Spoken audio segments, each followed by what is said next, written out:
Welcome to today's webinar on participatory action research in practice.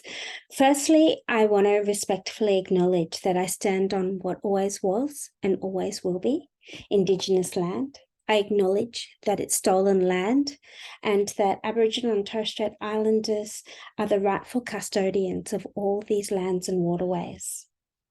I unreservedly apologise for and express my shame over the dispossession, marginalisation and attempted genocide of Aboriginal and Torres Strait Islander people. I pay the rent monthly and thank the traditional custodians of this land for allowing me to work, play, campaign and conduct my activities here. So today I will be leading this webinar talking about participatory action research in practice, and I will be using my experience leading participatory action research. So what I've done, what I've learnt, and a little bit of case studies. I'll be really unpacking what is participatory action research, or using the acronym PAR, and how do you do participatory action research. So firstly, just a nice little quote, which is, if you truly want to understand something, try to change it. And that's really the basis of how I understand participatory action research, of working with communities to understand their communities, their experiences, by trying to change, to rejuvenate, to develop their communities through their experience of doing that. Participatory action research can be understood by breaking it down into three components in its name. Firstly, it's a form of research. It's a way of trying to understand how the world works and can involve qualitative and quantitative methods. Secondly, it's a way of understanding how the world works through action. And Kurt Lewin, as the quote shows, came up with the idea of action research in the 1950s. And that quote again says, if you truly want to understand something, try to change it. Building on this, there are actually many definitions of participatory action research, but a more recent one that may be useful is from Volman, Anderson, and McFarlane in their research, describing PAR as, to quote, a philosophical approach to research that recognizes the need for persons being studied to participate in the design and conduct all phases, for example, design, execution, and dissemination of any research that affects them. So I'll say that again. A philosophical approach to research that recognizes the need for persons being studied to participate in the design and conduct all phases of any research that affects them. This is the core of action research, investigating the underlying cause of an issue or problem by attempting to bring about change. Action research is an iterative process by which participants identify a problem and seek to change it, and then assess the effect, if any, that their efforts have had. And each opportunity for reflection is an opportunity to build knowledge. When an action doesn't bring about change, it reveals information about the knowledge of the problem and generates new ideas for action. So over time, and I do this in a cyclical way, you learn more and more and more. It's an iterative process. Thirdly, action research needs to be participatory. Not all action research is participatory. A group of experts, like formal academic experts, for example, could get together and do action research about other people. Participatory action research means that the people affected by the problem or the issue, or whose lives will change due to the project, are themselves doing the action research. They are learning about the problem. They're developing ideas about how to change it. They're learning what does and what doesn't work, and they're developing new actions to overcome new challenges. In this way, participants build their own knowledge about the world, about their world, and in ways in which they can instigate change and build their capabilities to create change. So PART is not a specific group, a specific method or a specific group of methods. Participatory action research can involve qualitative methods, such as storytelling, photo voice, community asset mapping, semi-structured interviews, journals, focus groups, videos, as well as some more traditional kind of project type activities, such as surveys. It can involve a mix of any of these methods.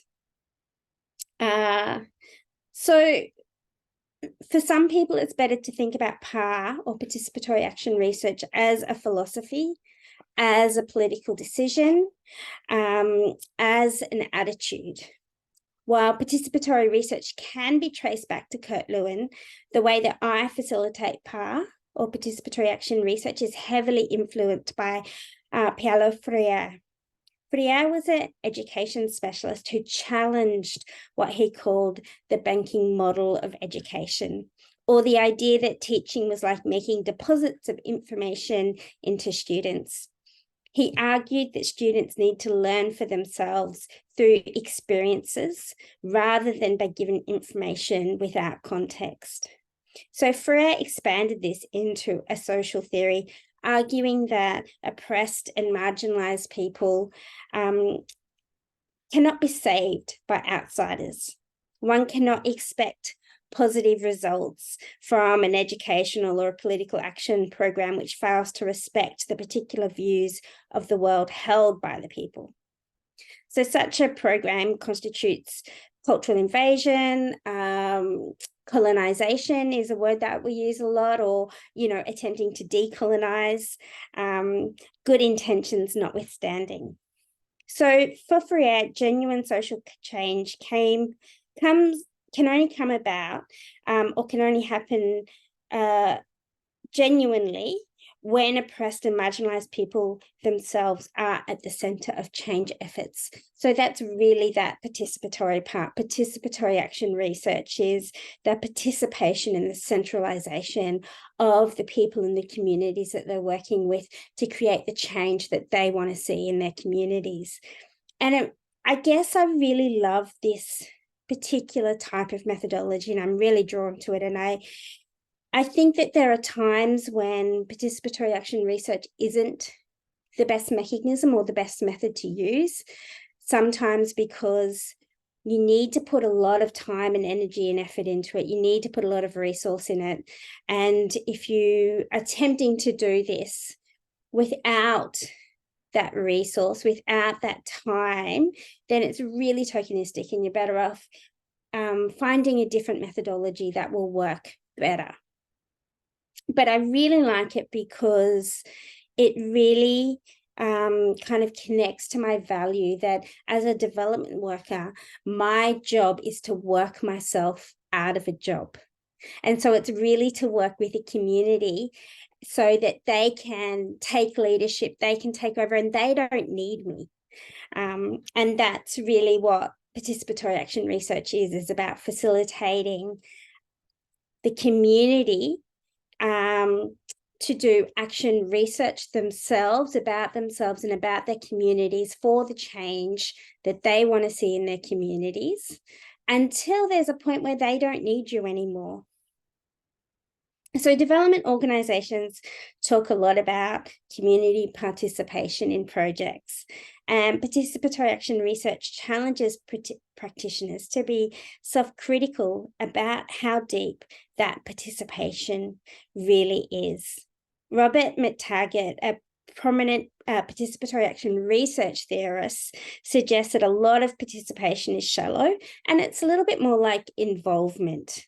They can come along, they can be in a workshop, they can hear the methodology or hear what we're going to do to them, but not be central and drive the research themselves, not take leadership around how that can happen. So Robert McTaggart quotes Rajesh Tandon's 3 criteria for participation. And these are things that I really take to heart in my work as a participatory action research facilitator, and that's people's roles in setting the agenda of inquiry, people's participation in the data collection and analysis, and people's control over the use of the outcomes and the whole process. And it's not easy to do these things. It's particularly not easy for people to set the agenda of the inquiry when we're given a grant to do whatever agenda is set by the donors, whatever agenda is set by the funders, by the program, by the organization. And so it is really difficult. It's difficult because it takes a lot of time to support people to do the data collection and analysis. It takes a lot of time to decide and to support people to be able to make genuine decisions about, well, what kind of methodology around data collection and how to do analysis, and people's control of the outcomes and of the whole process. And that's very contradictory to how the development system works, and where the monitoring, learning, and evaluation, the process, the expected outcomes are often developed in conjunction with the donors before the project even starts. And so there's not the resource, there's not the time, there's not the energy, there's often not the connection with the community to say, well, what do you want to do? How do you want to do it? And how would you define success before you even apply for the funding? So I want to say that it's really tricky, and that I've never done it perfectly, but I think I've done it quite well. When participatory action research is carried out in a truly participatory manner, significant changes can and do occur, and I've really seen that. Not only do changes occur in terms of changing the problem that was originally identified, but also in participants' understanding of their communities and their places in it. So I thought that I would share a little bit of a case study and talk about 2 different community groups that I've worked with. Both of them were in water, sanitation, and hygiene. And so with the women in Retain, what I did was I was able to get some funding to do participatory action research.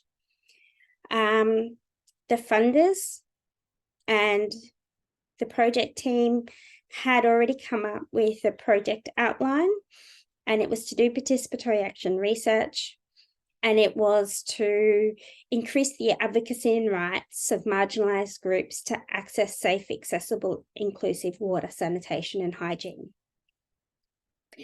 And so I went to this place in Eastern Indonesia, and I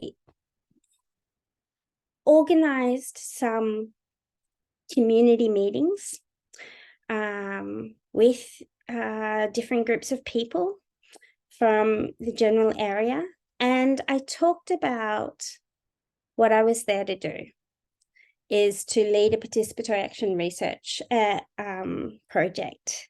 And I kind of explained it, but also I did a whole bunch of activities for people to kind of understand what water, sanitation, and hygiene is, what the role of the project would be. And I got to spend a couple of weeks doing this. And so, for example, you might be familiar with the gender clock, which is a clock that is sometimes used where women or people can kind of use the clock as a signifier to calculate how much time they spend doing housework. And so I used the clock, and it's like, well, what are all the times that you accessed water? You get up, you go to the bathroom. Like when you wake up, you go to the bathroom, wash your hands. If you have a flushable toilet, you put some water in the toilet. You might make a cup of tea. And going through all of the different things that they did. And, this community, often many of the women of the nighttime, the last thing they did would put these reeds in water to soften them so that they could make weave baskets. And so right around, and they would soak overnight, like that whole process of a 24-hour of where you interact with water so that they could understand all the different ways that they used water. And we created these cards around water, sanitation, and hygiene, and finding ways in which they interacted and understood sanitation and they understood hygiene. And it was really interesting because before I went into this project, I was very committed to being as participatory as possible. And yet at the same time, I wanted to be really well organized. And so I did some research about the community, and I found out that a lot of the kelurahans, the urban villages that we were focusing on and targeting, very poor communities, had a lot of water, sanitation, and hygiene challenges and issues, but one of them was that many of them didn't have running water into their house. Many of them, would have to buy water and bring it in. Many of them made bamboo pipes to local water holes, to make their own kind of drip access to water into their homes. And so I kind of assumed that they would be wanting to focus on water. I tried my hardest not to make that assumption very visible. It was just an assumption that I had in the back of my mind so I could be prepared.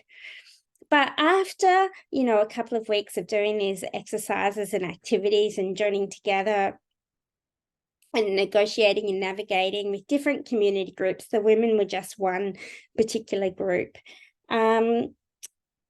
I asked who would like to be involved. This is the kind of commitment that it would take. This is the time frame we were looking at.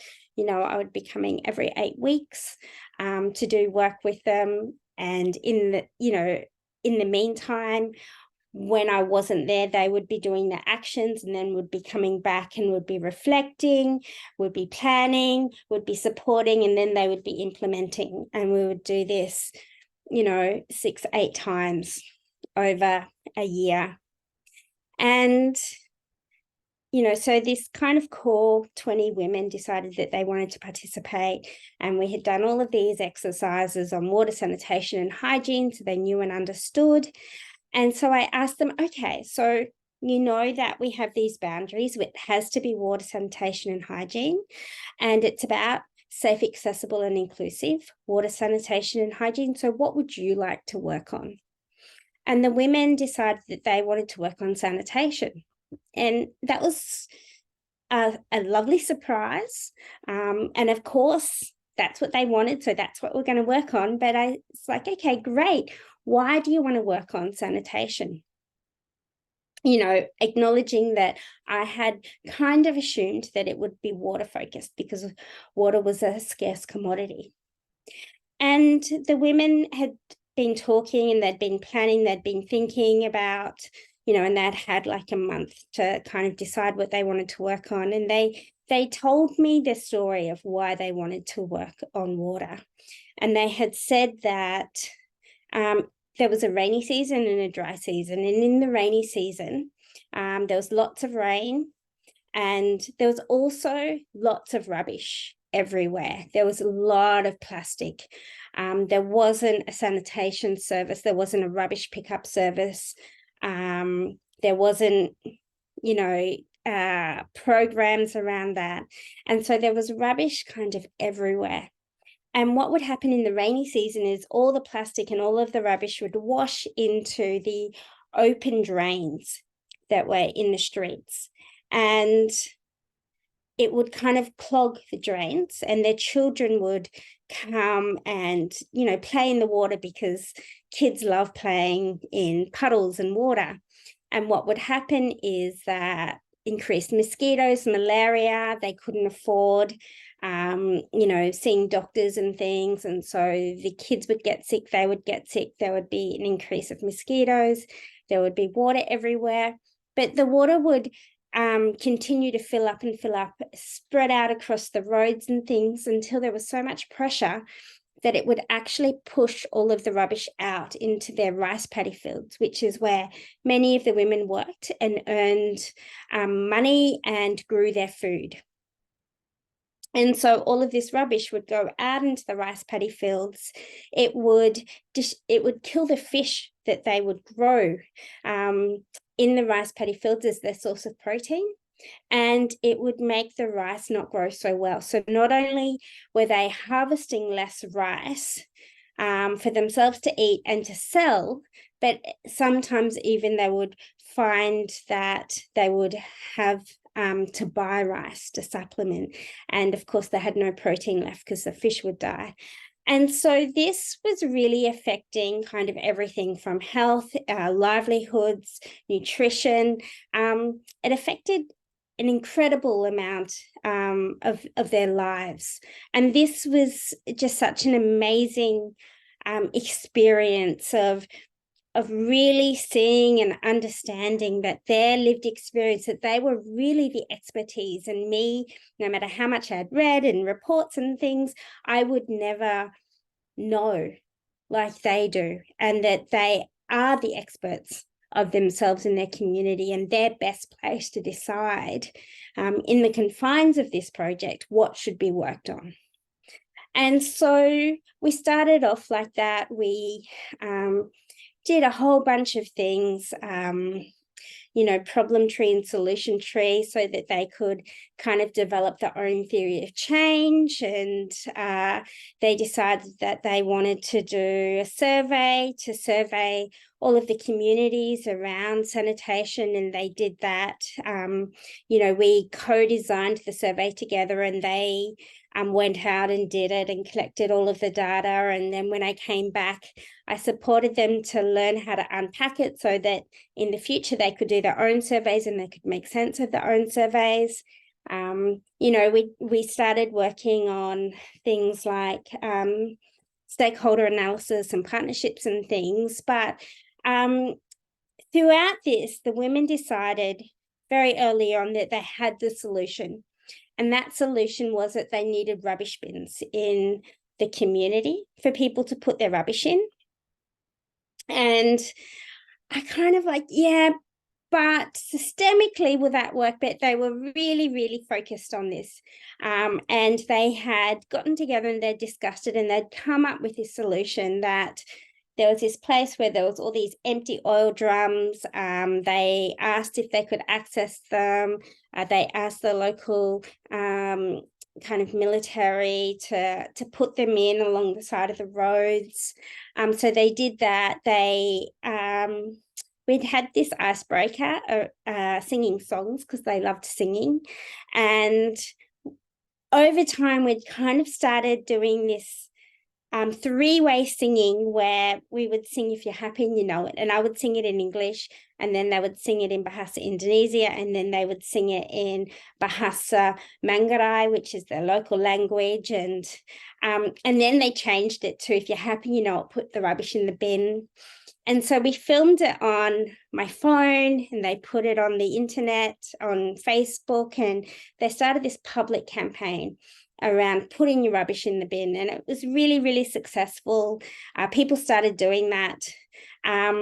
The issue was that they were putting the rubbish in the bins got full, the bins overflowed, rubbish ended up all around them, and the same things were happening.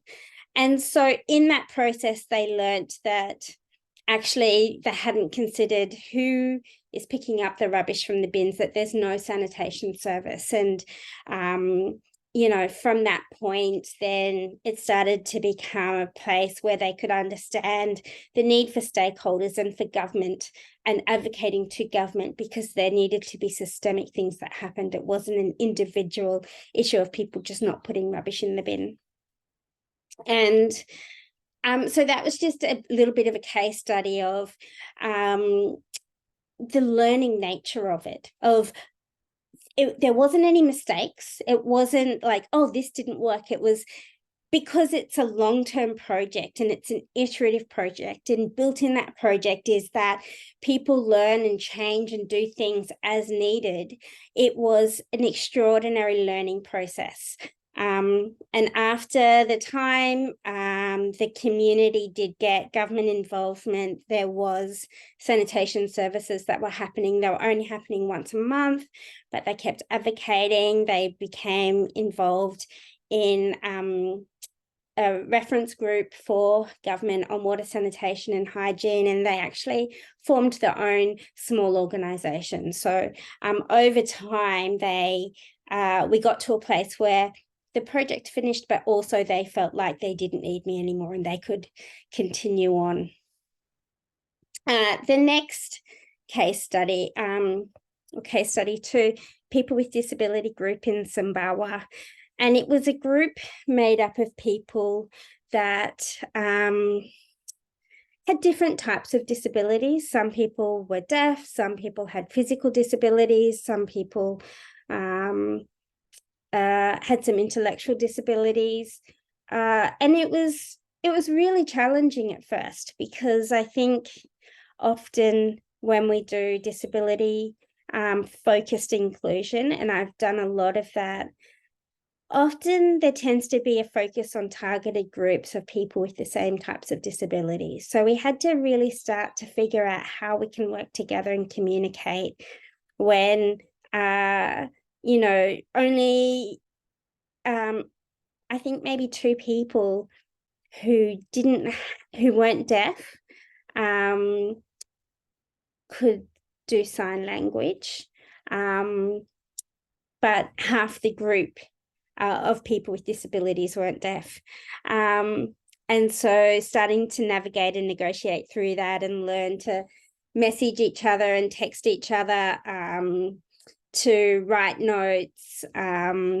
We learnt bits of sign language, and found ways to work together with what we had in the group. And the group decided that they wanted to focus on accessible toilets.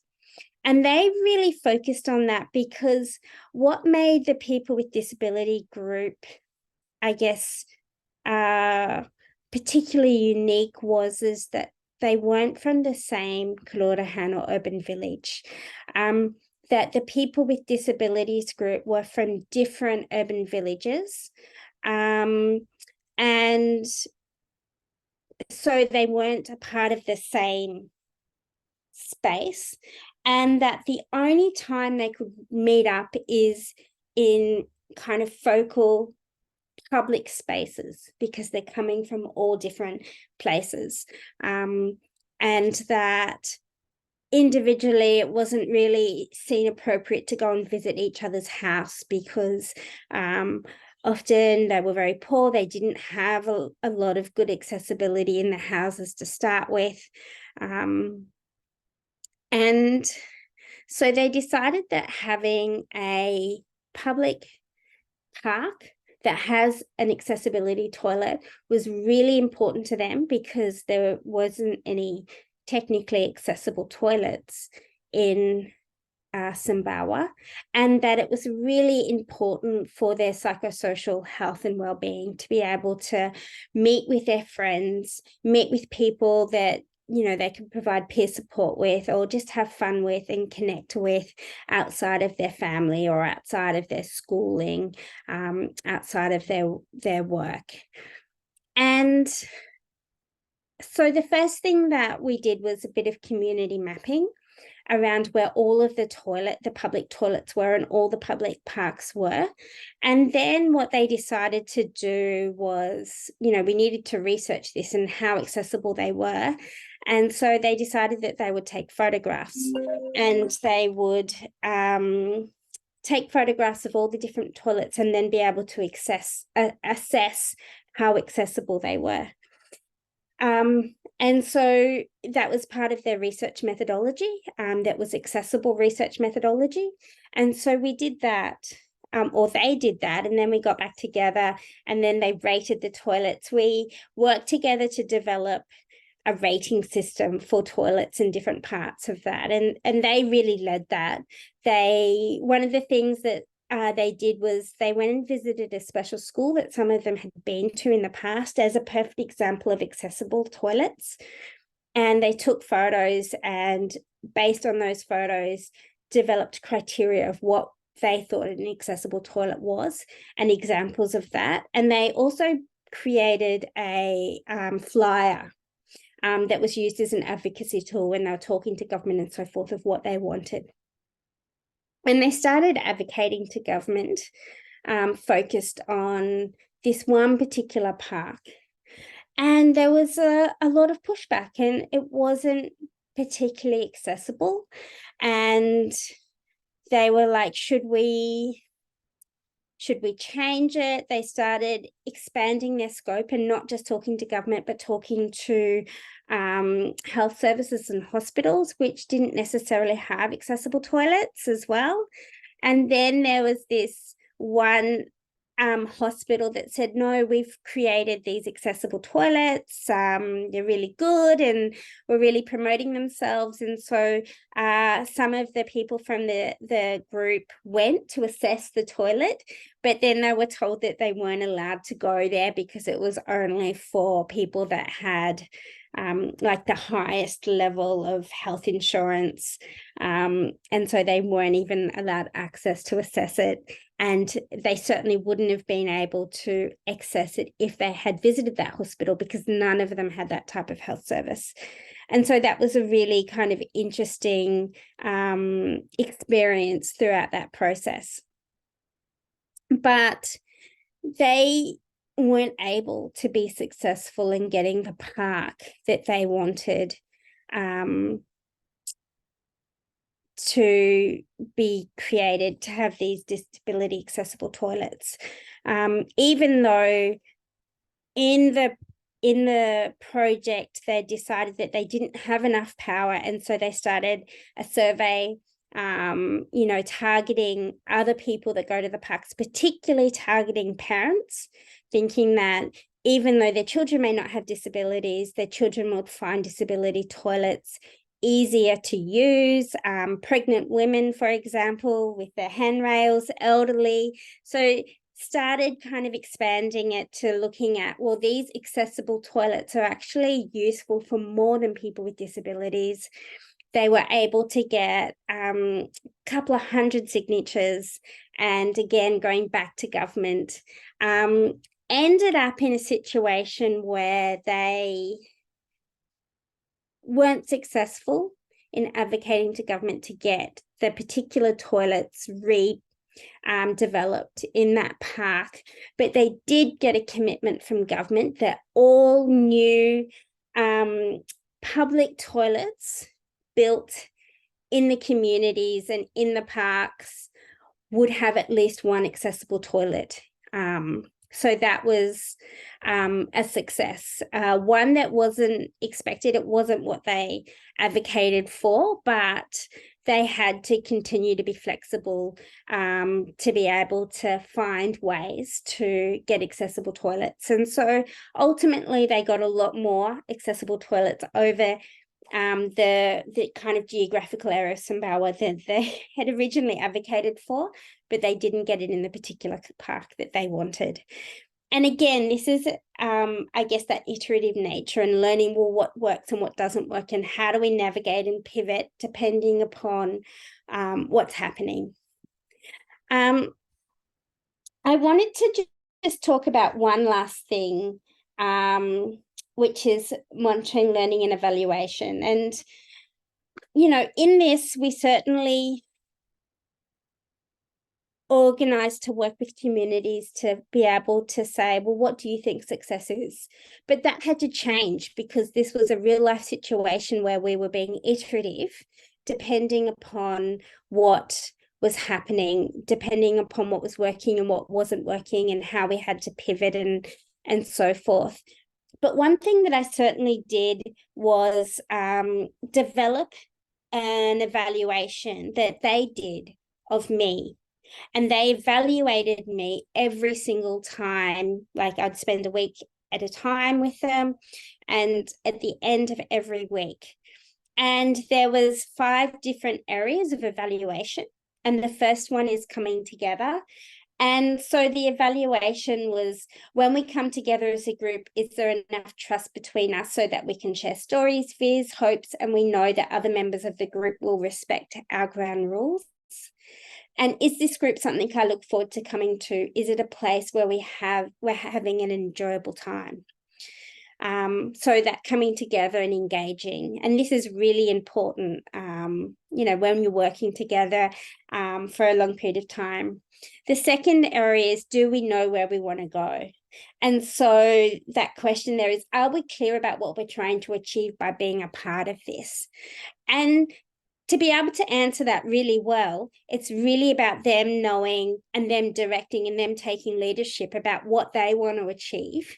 Because the more that you decide as a facilitator, as an expert, or as a community development worker, well, this is where we need to go, the more they get left behind. The more that they take leadership and say, this is where we want to go, and me supporting them, the higher the scores around, well, they know what they want to achieve and where they're and how to achieve that.